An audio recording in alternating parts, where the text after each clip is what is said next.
Bueno, como complemento de nuestra aula virtual, vamos a ver la presentación de un video educativo relacionado al tema. El tema meningitis bacteriana, su servidor. ¿Qué es la meningitis bacteriana? La meningitis bacteriana es una infección supurativa, aguda, localizada dentro del espacio subaracnoideo.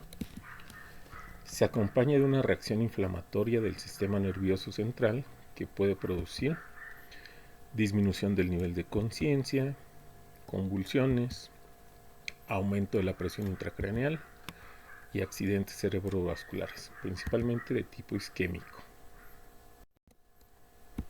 Ahora, la reacción inflamatoria que afecta, principalmente va a afectar tres puntos, que son las meninges, el espacio subaracnoideo y el parénquima cerebral.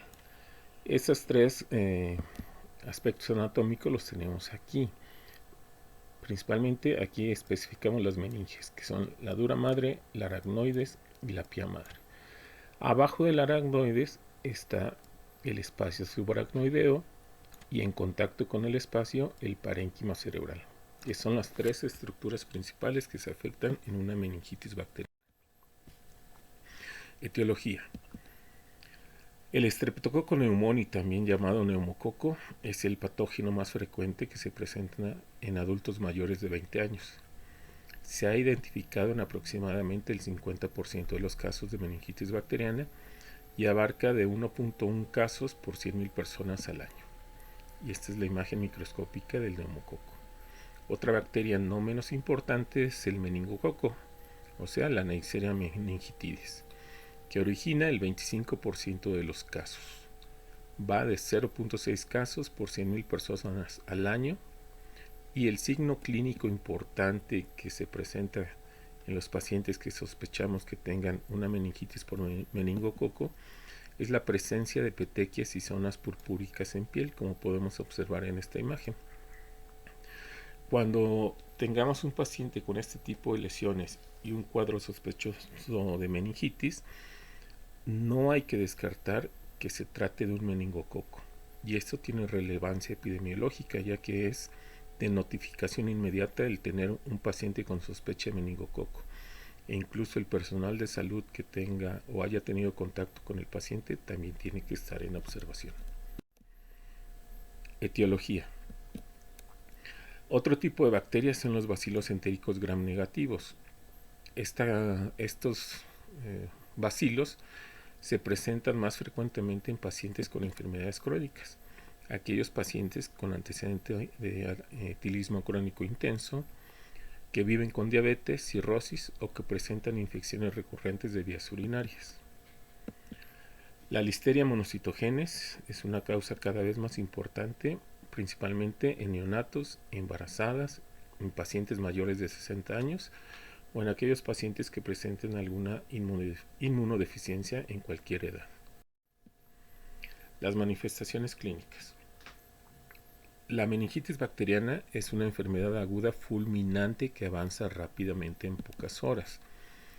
Se puede presentar como una enfermedad subaguda que empeora progresivamente a lo largo de varios días. No es necesario que el paciente inicie con síntomas, posteriormente se sospechen meningitis. Gran parte de los pacientes empiezan con un cuadro infeccioso respiratorio que con el paso de los días se convierte por contigüidad en un proceso de meningitis. La triada clásica que presentan los pacientes en aproximadamente más del 90% de los que padecen meningitis está caracterizado por fiebre, cefalea y rigidez de nuca. Otro tipo de manifestaciones de los pacientes son alteración del estado mental, principalmente en 75% de los pacientes que tienen el cuadro de meningitis, que puede ir desde el letargo hasta el coma.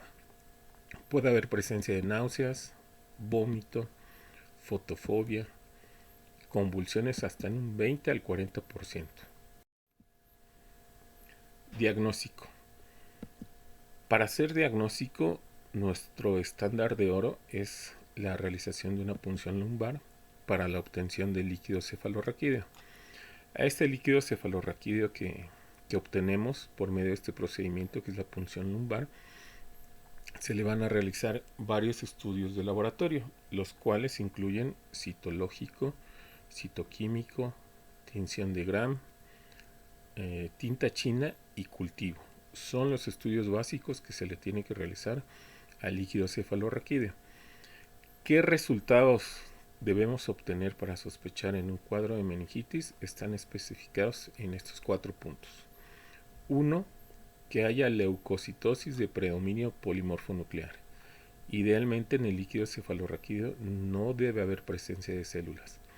Por eso cuando nos reportan presencia de células y son leucocitos polimorfonucleares, más de un 70-80%, hay que considerar un cuadro de meningitis. Asimismo, si hay disminución de la concentración de glucosa en el líquido, aumento de la concentración de proteínas, y al momento de realizar la punción lumbar, si vemos que la presión del líquido al momento que sale por la aguja está aumentada. Entonces estos 4 puntos que observemos y que veamos en el reporte de líquido cefalorraquídeo van a ser de alta sospecha para hacer diagnóstico de meningitis bacteriana. Los cultivos que se procesan en un promedio de 3 a 5 días van a ser positivos hasta el 80%, un poquito más, de los pacientes. Y la tinción de Gram nos va a demostrar microorganismos en más del 60% de los pacientes. Tratamiento. La meningitis bacteriana es una urgencia médica. Hay que iniciar antibiótico en los primeros 60 minutos de la llegada del paciente a urgencias. Este tratamiento antibiótico tiene que ser empírico, incluso antes de conocer el reporte de la tinción de Gram, y mucho menos hay que esperar por conocer el reporte de los cultivos, porque como ya habíamos visto en diagnóstico, pues estos cultivos tardan de 3 a 5 días en procesarse. Se ha visto que el neumococo ha sido resistente a varias penicilinas y cefalosporinas, por lo que el tratamiento que se recomienda, repito, de forma empírica, tiene que ser una cefalosporina de tercera generación, como está representada aquí por medio de la ceftriaxona, junto con la vancomicina.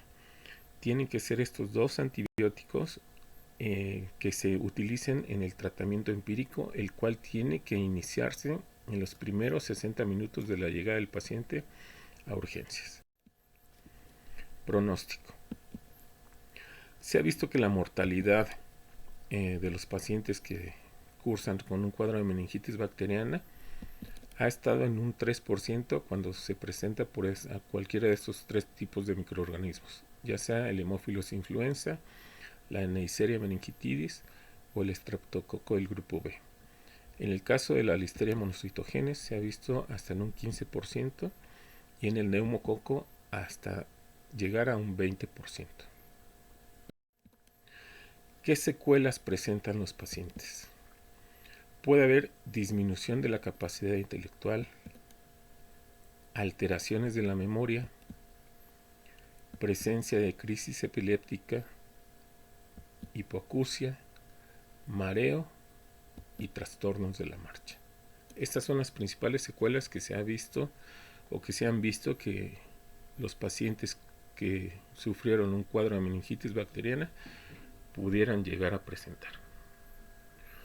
Bueno, y con esto damos por terminado este video educativo. Espero sea de utilidad para nuestra aula virtual y para el conocimiento de ustedes. He querido abarcar conceptos básicos, pero muy importantes y puntos muy importantes en relación para hacer diagnóstico de meningitis bacteriana. Como vimos, es una urgencia médica y hay que iniciar tratamiento a tiempo oportuno para evitar complicaciones o secuelas en los pacientes. Muchas gracias.